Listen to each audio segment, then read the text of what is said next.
شعيرة الأسد. حاولت أبحث في الشعائر الهندوسية أو الشعائر البوذية أو الشعائر اليهودية أو النصرانية، فلم أجد أحد يفعل هذه الشعيرة، شعيرة الأسد. وهي يزعم الشيعة أنه حينما استشهد الحسين رضي الله عنه في كربلاء أتى أسد وأخذ يطوف حول جسد الحسين رضي الله عنه ويلطم ويأخذ التراب كما سنرى الآن. يعني الأسد أخذ وضعية اللبؤة، بدلا من أن يدافع عن الحسين حتى اللبؤة كانت ستدافع، بل يزعمون أن هذا الأسد أخذ يلطم ويأخذ التراب ويحدف هذا التراب أو يقذف بهذا التراب على رأسه حزنا على الحسين.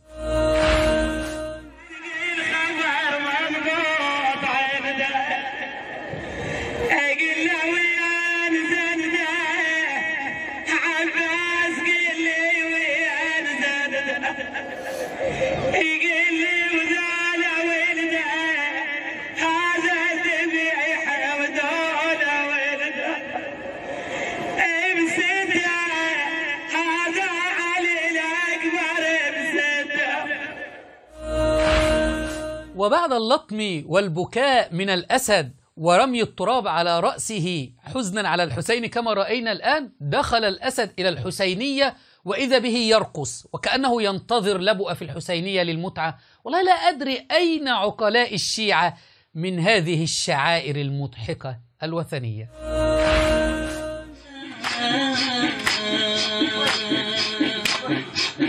شفافهم الشقيقة عبارة الزمن عبارة الشقيقة شعائر حسينية أم وساوس شيطانية؟